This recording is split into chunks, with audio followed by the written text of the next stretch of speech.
Olá, bem-vindos ao Deságua, sua fonte de informação sobre recursos hídricos do Baixo Tietê. E hoje a gente está aqui, novamente eu, Cássio Bettini, junto com a Adriana Castro Silva, técnica pra caramba e é show de bola. E hoje a gente está recebendo aqui o Renato Gonfiantini, né? Italiano, claro, Gonfiantini, então. E ele é diretor do meio ambiente do Ciensp, que é aquele consórcio intermunicipal do extremo noroeste de São Paulo, tá? Então, tenham certeza, a gente já conversou sobre esse assunto antes aqui, a Adriana vai recapitular, as áreas que esse consórcio atua, que representam 23 municípios. Quer dizer, não é que representam, fazem parte de 23 municípios. E ela vai dar uma recapitulada quais essas áreas que eles abrangem aqui. E depois a gente já entra com o Renato. Bem-vindo, Renato. Obrigado. Bem-vindo, Renato. Obrigado pelo convite. É uma honra recebê-lo aqui. O que a gente achou tão interessante essa questão assim de atuar na forma de consórcio, que a gente quis dar continuidade e conhecer mais o trabalho do Ciensp. Então, as informações que nós temos assim são 23 municípios que aderiram ao consórcio e tem áreas de atuação, né? Você é diretor da frente de meio ambiente. Isso, da pasta ambiental. Da pasta ambiental. E quais outras áreas que existem? Só para fazer assim uma contextualização mesmo, para a gente entender assim de que forma que atua esse consórcio, porque é bem a nossa ideia aqui, é essa troca de experiências, sabe, inspirar outros consórcios. E pessoalmente ouço falar muito do Ciensp, conheço alguns projetos e a gente entende que é algo assim que realmente deu e está dando certo. Então, conta aí pra gente. Bacana. Bom, como você disse, a gente tem 23 municípios hoje que fazem parte do consórcio, né? É uma população total de mais de 300 mil habitantes, né, dentro do consórcio. E o consórcio começou principalmente, o carro-chefe é a área da saúde, né? Então, sim, tem a pasta da saúde, tem a pasta também do social, iluminação pública, agricultura, né? A gente tem serviço de inspeção municipal. E a mais recente é a área do meio ambiente, né, que eu faço parte. Então, a gente trabalha aí multiplataforma, né, em vários setores aí da gestão pública. Nós vamos entrar nessa parte aí do meio ambiente, mas antes eu queria contextualizar aqui para o pessoal, que é o seguinte, o consórcio, qual que é a importância de um consórcio? Você não acorda de manhã com o prefeito e fala, vou entrar nesse consórcio aqui. Porque ele tem, como se fosse no setor privado, ele tem um poder de compra maior. Ou seja, se ele for colocar iluminação, no caso que você comentou aí, se uma cidade só vai comprar lâmpada ali para repor ou vai ter o serviço de reposição, né, da rede elétrica lá e tal, ele comprando sozinho ele vai ter um preço. Agora, se ele está comprando no coletivo, já reduz o unitário. Então, é o espírito de coletivo. Cooperativa, né? Então, de cooperativa mesmo, de exato. Comprar, de ratear despesas, de economicidade, princípio de economicidade. Mas, assim, na prática, é um suporte técnico, do meio ambiente. O que abrange? É isso que eu ia entrar. A gente tem um ganho de escala, né? Isso. Um ganho de escala e, por exemplo, a iluminação pública que você falou começa não só na ação de instalar a lâmpada lá, mas desde o processo licitatório, né? O Ciensp tem essa capacidade técnica. Né? A gente possui e dá essa infraestrutura para os municípios menores, que às vezes não tem essa estrutura técnica, né? E a gente desenvolve projetos lá e eles ficam confortáveis, né, em ter essa escala, porque também reflete uma capacidade econômica também, né? É uma ajuda, a regionalização vem de encontro a isso. Fora a entrega, né, para a população, né? Então você resolve um problema da cidade com custo menor. Sim. E outra com suporte de uma com eficiência, né? Isso é bem legal. E no meio ambiente ali, o que vocês têm que fazer? Você falou agora há pouco que ele é recentemente novo, né? Essa área lá dentro do meio ambiente é coisa de 2 anos aí, parece. Não é isso? A questão do meio ambiente, ele começou de forma pontual dentro do consórcio, né? O consórcio ele tem assembleias de prefeitos, né? Onde são discutidas pautas de relevância regional e muitos prefeitos vinham com um problema na área ambiental, né, que era a questão de resíduos volumosos, né? Isso começou lá em 2015. É uma coisa ainda sem solução, mas a gente foi buscar tanto na Secretaria de Estado, né, no órgão estadual, como no governo federal, soluções para isso. Resíduo volumoso, só para... ia perguntar. Vou no Joaquim de novo, hein? Resíduo volumoso exemplifica, por exemplo, móveis, né? como o nome diz, são grandes resíduos, né? Então, por exemplo, um armário, um guarda-roupas, né? Um entulho fogão. O entulho é uma classe específica, né? A gente chama de entulho resíduos de construção civil. a gente chama de resíduos da construção civil, RCD, resíduos da construção e demolição. E o consórcio já era de natureza pública, né? Mas ainda os órgãos, tanto os editais federais como estaduais, ainda não viam o consórcio para esse fim. Hoje muita coisa mudou, inclusive nos editais o consórcio é prioridade, né? Porque é uma forma mais eficiente de aplicar aquele recurso. Aí, entrando um pouco na temática da resíduos civil, desde 2023 a gente tem uma usina móvel de resíduos da construção civil que a gente ganhou através do fundo do FECOP, né, do governo estadual. Uma usina que custou 3 milhões, né? É um equipamento muito robusto e móvel. Ele está lá em cima do cavalo mecânico. Qual que é a finalidade? É beneficiar resíduos da construção civil. Então o consórcio ele roda os municípios, né, e faz o beneficiamento do resíduo. Aquele entulho que era para jogar no terreno baldio, ele acaba virando brita, né? Nossa, isso é legal. Muito bom. Seja um problema, vocês transformam em produto. Em produto, reaproveitamento, né? total. E é aplicado em estradas rurais, né? Então volta aí como um produto, né, que vai ser aplicado, tem um impacto ambiental adequado. E para o Estado também é bom, porque a usina tem um custo alto e ele tem a capacidade de processar 100 toneladas por hora, né? Então, tem muitos municípios pequenos que, se fossem receber esse equipamento, ele não consegue gerar isso no mês, né? Entendi. Então, ele atende a um maior número de habitantes, né? E de forma saudável, né? Com forma de não deixar o equipamento ocioso naquele município, né? Então, é muito importante aí o impacto regional. Isso, né? Já está funcionando. Está funcionando. Já faz 2 anos que a gente opera nos municípios. Desde que começou, abriu lá, por exemplo, a diretoria do meio ambiente, já começou a gente já começou a operar, né? E os municípios conseguiram dar uma resposta para as condicionantes técnicas, a Política Nacional de Resíduos Sólidos, que solicita a CONAMA 307, né? E trazendo também uma melhoria ambiental, né? A gente nota os municípios que estão fora disso, né, tem aquele passivo ambiental que não sabe o que fazer com aquele entulho, né? Sim, porque o volume, assim, esse para mim é um tema assim super caro, sabe? A questão de resíduo de construção civil, porque aquilo vira em uma semana, em um mês, aquilo vira uma montanha, vira um problema assim, né, intransponível. E na realidade, quando a gente fala do RCD, do resíduo de construção e demolição, a gente não é só tijolo, cimento. Então, assim, primeiro eu gostaria de entender, são 23 municípios. O município ele requer a unidade móvel, por exemplo, existe um agendamento, acredito. Isso. Né? Queria que você falasse sobre isso. E também tem uma questão, Cássio, vou entrar com uma seara mais técnica aqui. Mas o resíduo ele não está ali puro, eu acho que ele requer uma triagem, porque tem ferro, tem resíduo de construção e de demolição. Olha para uma caçamba, papel, por exemplo. Deve ir junto, tem isopor, tem cimento. cano, tem uma parcela reciclável, mas e isso também, com certeza, se você colocar, por exemplo, não precisa nem ser uma viga ali que tem ferro, você quebra o equipamento ali, né? Exato. Então tem todo esse cuidado. Como que é esse agendamento e a operacionalização da unidade? Exato. Bom, primeiro, né, é importante você destacar isso, porque o equipamento não é a solução de tudo, né? É preciso, óbvio, o município fazer a gestão disso, né? Um processo. E antes de a gente receber esse equipamento, a gente teve como requisitos fazer um plano regional de resíduos sólidos, que deu um diagnóstico. Isso que é interessante. Né? A gente teve um diagnóstico para entender o quanto que é gerado, para onde vai esse tipo de resíduo hoje, e as nossas metas para atender de forma saudável, né, financeiramente para os municípios, e também atender a legislação competente, né? Então a gente fez esse plano, né, foi um recurso repassado pelo Ministério do Meio Ambiente, né, um plano muito bem feito, e através disso a gente se capacitou para receber esse equipamento. E lá tem as obrigações do município, por exemplo, quanto à gestão disso, né, a triagem disso. Como a Adriana falou, uma barra de ferro, por exemplo, num equipamento tão caro, traz um prejuízo enorme. Nossa, pode comprometer tudo. Já teve municípios que a gente acabou tendo um problema aí parecido, que uma lona custa R$40 mil, por exemplo, a gente trocar.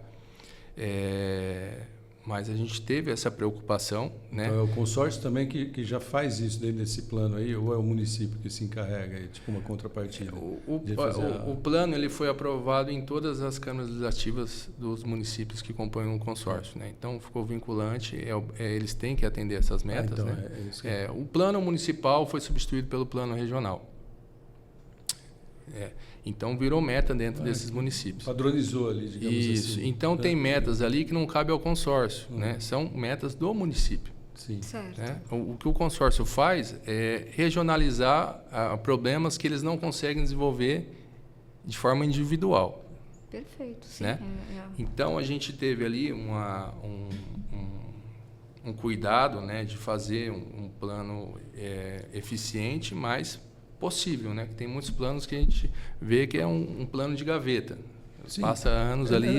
Tem sempre um negócio também, André, que é o seguinte: a gente fala que coletivo é importante, né? A gente sabe disso. Você trabalha em coletivo, você tem ganhos ali, é realmente sempre melhor, né? Mas tem também aquele tipo de problema de membros do coletivo não cumprir a sua parte. Sim. De ir por um caminho, tá no coletivo, mas uma postura individualista. Isso, né? exato. Que aí compromete todo... É que nem a água, né? O esquema da água. O cara lá em cima que usa mal a água, aqui embaixo vai repercutir. Então não é só para não é um negócio, né, individual. Então, o que nem você falou agora há pouco aí, determinado uma prefeitura lá que fez um mau uso de equipamento não, de separar de repente a parte dele ali, não deu certo, ia comprometer a máquina, né? Ia quebrar a máquina, enfim, né?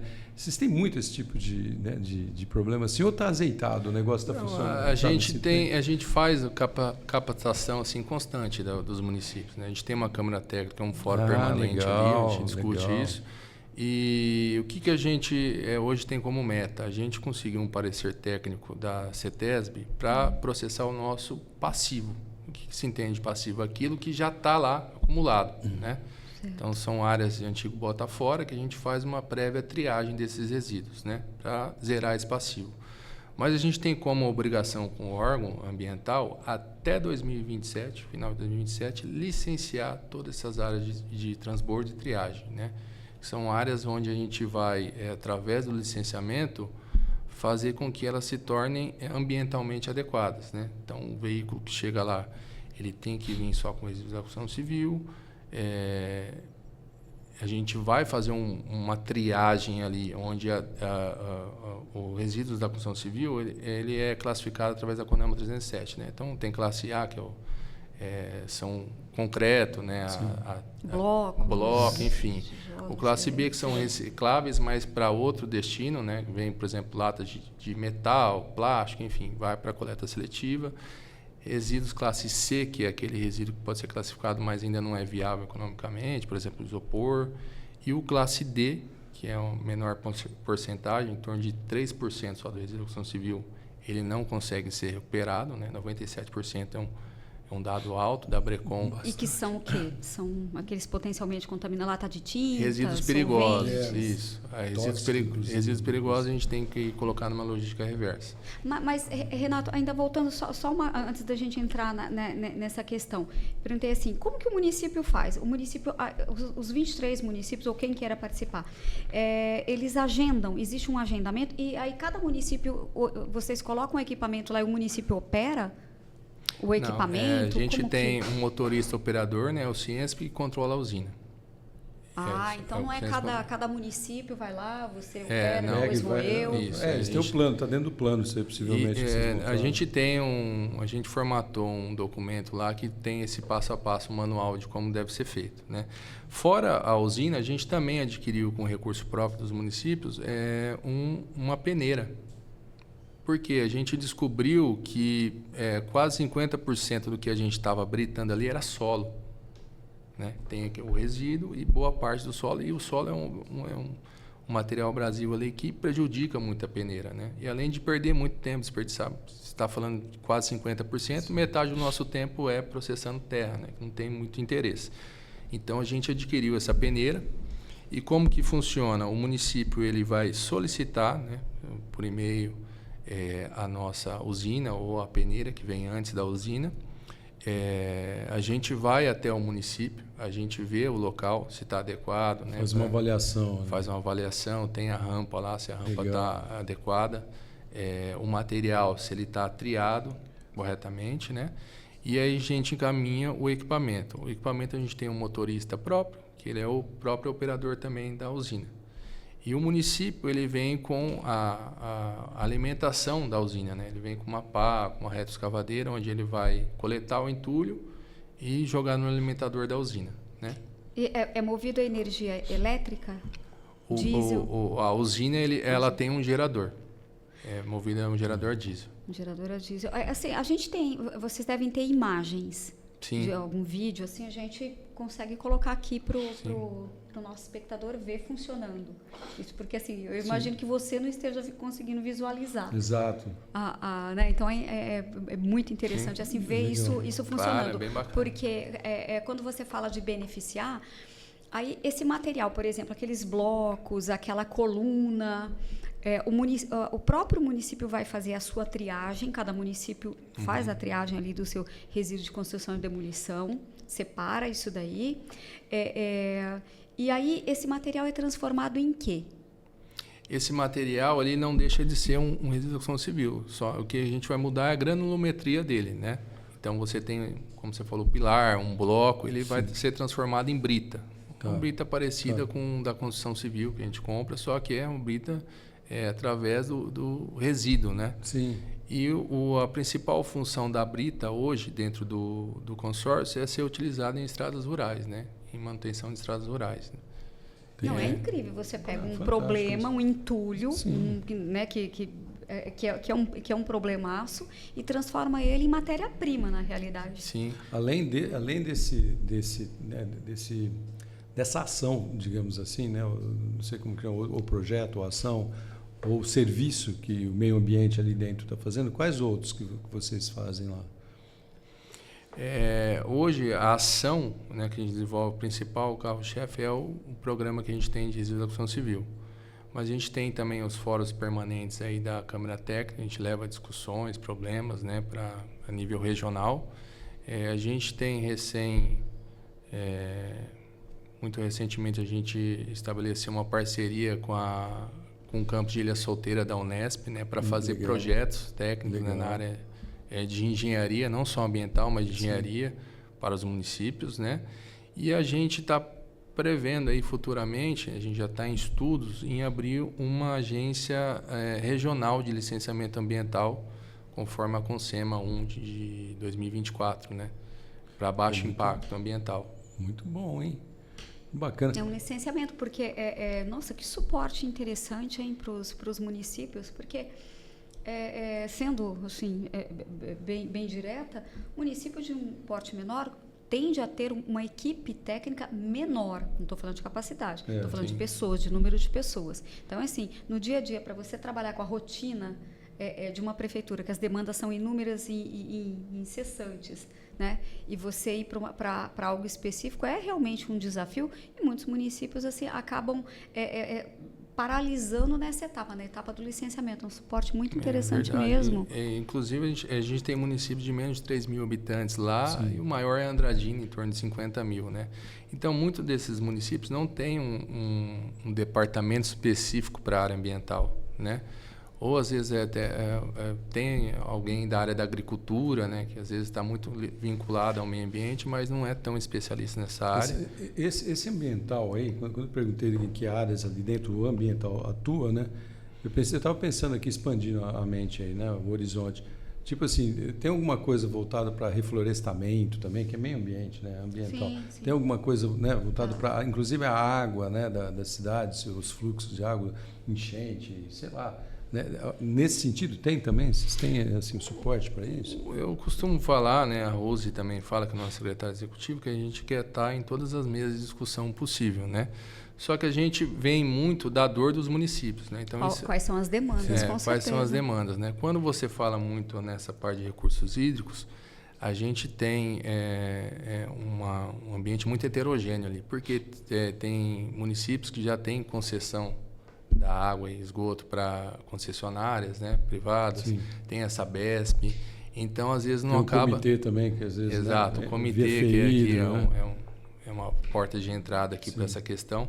Então, a gente não aborda tanto assim, mas nada impede que futuramente a gente possa também abordar isso, né? Está atento e o município, o consórcio está ali para ouvir o município, né? Para o município trazer essa demanda.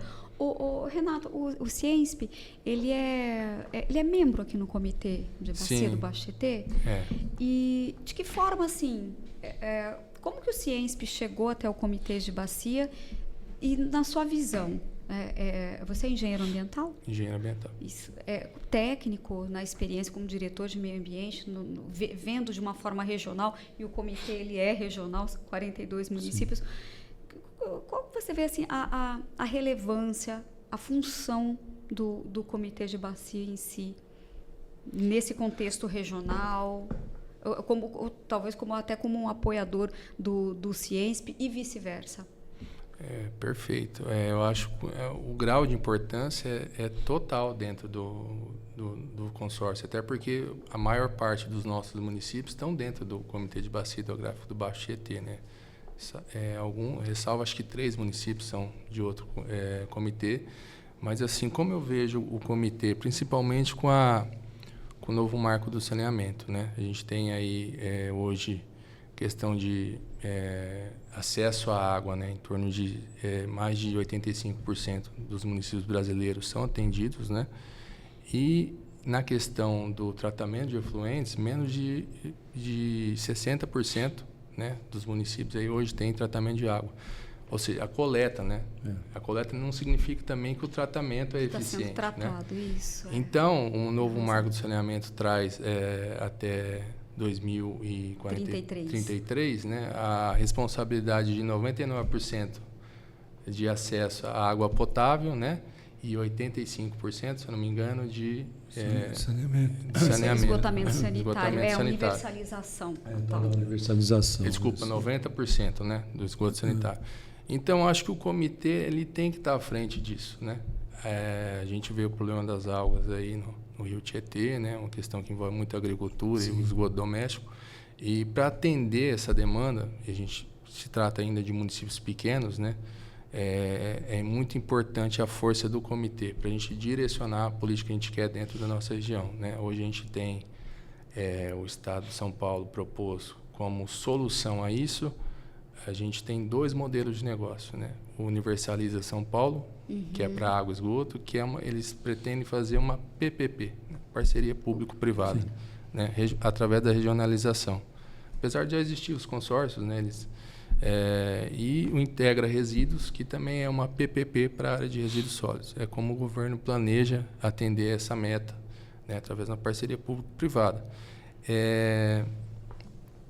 Os municípios estão preparados para arcar com isso? Porque ele vai se tornar uma realidade através do custeio, como o novo marco de saneamento colocou, através das taxas, né? De água e esgoto, taxa do lixo, que foi instituída e é obrigatória através do novo marco. E é importante a gente ter um comitê forte para discutir se esse é um modelo de negócio que entra para a nossa região, né? Legal, hein? Perfeito. Assim, é uma tendência a regionalização. Sim. Soluções, assim. Na realidade, quando a gente fala do regional, a gente está falando de políticas públicas integrativas. Né? Nem sei se existe essa conjugação. Não, mas assim, mesmo, integrativa mesmo. Sabe? Aquela coisa de sentido. Concatenada, convergente. Só esse negócio do diálogo aí. Você pega, por exemplo, o comitê é um espaço de diálogo aqui. Tanto é que você faz parte da comissão da Câmara Técnica de Recursos Naturais, é isso? Isso. De Recursos Naturais. Aí o próprio consórcio também tem essas reuniões, né? Então, isso daí tudo são diálogos para ver realmente a necessidade ali de cada município. Você junta tudo isso e consegue atender melhor, fazendo plano, etc. E tal. Queria te fazer uma pergunta que é o seguinte, Renato. Esses 23 municípios que vocês atendem, todos eles são envolvidos? Todos eles ali dão demanda? Né? Vocês estão atendendo, há bastante interesse, enfim, o negócio funciona, flui? A gente tem, os municípios têm demonstrado um interesse cada vez maior nessa área do meio ambiente, né? O programa de RCC, por exemplo, a gente tem 14 municípios que fazem parte dos 23, né? Uma maior então parte o município, por exemplo, da ação do projeto, faz parte do consórcio, quero aderir ou não. Ele escolhe se ele quer aderir ou não, né? Perfeito. E se ele adere, ele custeia, ele paga Isso, ele tem um custo, é um custo muito baixo. Por exemplo, tem município que o que ele paga mensalmente não cobre nem o valor do operador. Sim. Né? Porque a gente não visa lucro, né? É uma claro. participação indireta dos municípios, a gente não tem lucro. É vantajoso, né? Para ele sempre vai ser vantajoso, né? Senão, e a gente também desenvolve um outro lado também do consórcio, é a capacidade técnica que a gente tem de participar de editais, né? Então, a gente tem aí a Lei de Incentivo à Reciclagem, né? A LIR, onde a gente está participando, o consórcio desenvolveu um projeto para as cooperativas que existem dentro do consórcio, né? São 9 municípios que tem dentro do consórcio, com cooperativas, e a gente está propondo aí a aquisição de equipamentos, prensa, esteira, para esses cooperativas, né? Mas de uma forma individualizada, por exemplo, para cada município, esses 9 municípios, cada um que tem a sua cooperativa, alguma coisa, ou uma cooperativa regional? Não, a gente fez um diagnóstico e foi em cada um desses municípios que possuem cooperativas, né? Então, a gente foi lá verificar e colocou no projeto o que seria mais necessário dentro de cada cooperativa.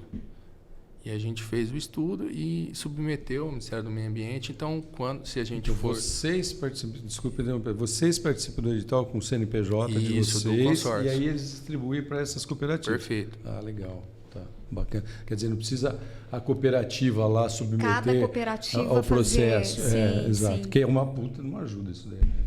Fantástica, né? Sim, a gente motiva também os municípios vizinhos, né, que não têm a coleta seletiva implantada, a encaminhar para os municípios que possuem, né? Porque é uma forma regionalizada de se fazer. A gente tem até algumas tratativas já sobre isso. Lá no Planares, no Plano Nacional de Resíduos Sólidos, a realidade hoje do Brasil é muito ruim na questão da coleta seletiva, né? A gente trabalha muito na questão dos resíduos sólidos na pasta ambiental, né? Então, hoje está lá no Planares, Plano Nacional de Resíduos Sólidos, que menos de 3% de todo o resíduo gerado hoje é reciclado no Brasil. Nossa. A gente tem uma condição tão ruim que está abaixo da média global, né? Eu fico imaginando, se uma solução dessa, por exemplo, se pegar esses resíduos aí, né, grandes, imóveis, tal, madeira, não sei o quê, e aí usa isso daí para alguma coisa, né? Não é nem reciclar, você usa esse... Bom, é reciclar, né, na verdade, põe na estrada de terra, lá, alguma coisa assim. Imagina o quanto que não daria assim, de ideias, porque o brasileiro é criativo, né, Renato? Sim. O quanto de ideias não teria para você transformar essas coisas não aproveitadas, jogadas em qualquer canto aí, para fazer coisa bacana. É empreendedorismo puro, na realidade. Criatividade e empreendedorismo. É tão incrível que, assim, nós estamos falando do limão à limonada, porque do problema a uma matéria-prima, entende? E, assim, aquilo que é lixo, para um... é material para outro, sabe? Converte em cifras, né? Isso é... E volta para o ciclo, volta para a cadeia produtiva. Perfeito. Vira vaso, vira cadeira, vira... enfim, isso Por isso que eu acho que todo tipo de negócio... é fantástico. Todo tipo de negócio deveria ter um departamento de criatividade, desenvolvimento e criação.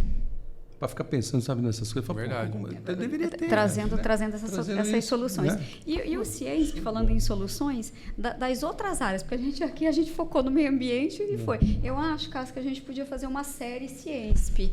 Tipo bacana. assim, trazer... Então, pega, por exemplo, a dica que você deu, né? A dica que ele deu. Vamos colocar uma enquete?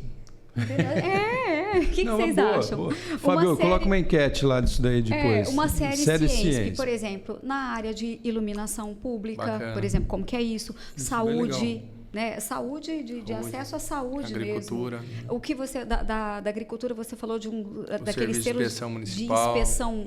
Gente, isso é incrível. Isso dá lastro para as pessoas assim, para os artesãos comercializarem. Perfeito. E sair da clandestinidade, né? E sair da clandestinidade.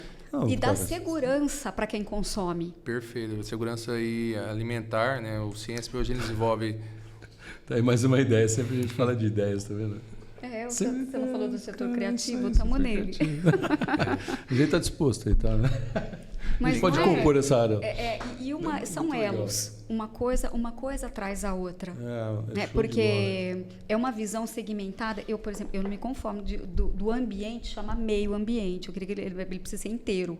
Né? Um trocadilho ridículo. Já pensou? Meio, mas é o meio, né? De meio de metade. Vamos falar de meio. A gente vai falar hoje de inteiro ambiente. Então, de inteiro ambiente. Mas isso pô, gente, não legal. tem como segmentar. Na realidade, é isso. É o social, tudo tem custo, então a gente não pode ser assim poliana de estou aqui só na vontade. Tem o custo do motorista, tem o diesel, tem tudo isso. Né? Então, isso precisa ser colocado na mesa. Com certeza. Qualquer cidade pode participar? Hoje são 23 municípios, né? Ou é extremo noroeste mesmo? Aí a gente não fala mais isso. O consórcio ele tomou proporções hoje que ele está assim, ocupando uma extensa região. Né? São, como eu disse no início, a gente atende uma população total de mais de 300 mil habitantes. Né? Para adentrar, tem que ser aprovado na Assembleia de Prefeitos. Né? A gente tem que ver ali se há, de fato, a necessidade, porque a gente não pode também passar a capacidade operacional do consórcio. Perfeito. Né? Mas o consórcio, eu pensei nisso lá atrás, no meio da conversa. O consórcio, ele poderia, no estatuto, ele pode ser um prestador de serviço? Porque o que vocês estão fazendo, estou falando assim, porque eu atuo no licenciamento ambiental, né? Assim, enquanto PJ. E é um dos consórcios que eu estou vendo assim, vocês conseguiram tirar do papel a unidade móvel de RCC, porque isso daí veio de uma incubadora lá da CEMIL, sabe? Isso aí tem anos, não nasceu ontem, Legal, né? Isso é muito, muito fantástico. Então, eu digo assim, porque quando eu falo de prestador de serviço, é no sentido de você conseguir levar essa experiência lá. Uma coisa é você ler um manualzinho, ver um vídeo, outra coisa é saber, é o dia a dia, é aquilo que não deu certo. Não, o consórcio pode fazer isso? Pode, por exemplo, no caso da agência, como você falou, vai ter que ter aí uma atualização do estatuto, né? Novos programas têm que estar previstos no estatuto, mas no caso do programa de usina móvel, é previsto sim essa atividade, né? E a gente faz de uma forma tão bem que, inclusive, a própria fabricante do equipamento tem consórcios ainda começando a operacionalizar isso, né? Outros interessados também, ele pede para procurar o consórcio, né? Para ver como que a gente está fazendo, né? Que a gente conseguiu, a gente foi aprendendo também, né? A como manusear isso, porque não é só manusear, tem as manutenções. Sim, mas isso é legal também, você vai ajustando, você faz o plano, depois você vai ajustando, né? Exato, a realidade. Putz, bem legal, eu gostei dessa ideia da gente trazer gostei dessa ideia da série aí. Bacana, viu, Renato? Eu acho que você colocou bem pra gente aqui, né, para o espectador, inclusive, qual que é essa função, né? O que vocês vêm fazendo, e o trabalho assim parece sério, né? Então não é reunião para fazer reunião, não parece que você já ouviu falar desse termo, né? Reunião, vamos fazer uma reunião para fazer outra reunião, para marcar data para outra reunião, né? Não, vocês põem a mão na massa lá. E fica, cara, obrigado por você ter vindo aí. O nosso tempo obrigado pelo convite. Mas fique à vontade para suas considerações finais, né, aqui desse episódio, né? Porque de repente você pode voltar aqui. Fica à vontade aí para você falar o que você pretende. Assim, até um relato pessoal, porque assim, quando a gente faz essa escolha de engenheiro ambiental, por exemplo, alguma coisa toca, né? Bom, não só engenheiro ambiental, tudo, mas... Eu sempre fui muito ligado ao meio ambiente, né, à natureza. Meus pais têm um imóvel rural, boa parte da minha infância foi correndo... Pé na terra, né, pescando, enfim, no curso hídrico que tem lá, andando de canoa, enfim. Eu agradeço o convite aqui do comitê, né? Sempre bom estar aqui em nome do presidente Cristiano, da nossa secretária Rose, e deixo a porta aberta também, se quiser convocar aí os outros setores, acho que vai ser bem bacana, né? Muito legal. E convido também as pessoas a acessarem as redes sociais aí do nosso consórcio, né? Os planos, ações que a gente faz. O site está aqui na descrição, aí embaixo, tá, pessoal? Tudo que a gente desenvolve está lá nas redes sociais, né? Sempre tem uma movimentação, uma atualização por lá para a gente estar acompanhando um pouco mais o consórcio. Bacana, sim. Obrigada por você democratizar o conhecimento, a experiência de vocês. Muito legal. Né? Eu não tinha essa visão desse consórcio aí, tá vendo que bacana? Pois é, muito obrigado mesmo. E esse foi o Deságua, sua fonte de informação sobre recursos hídricos do Baixo Tietê. Até o próximo.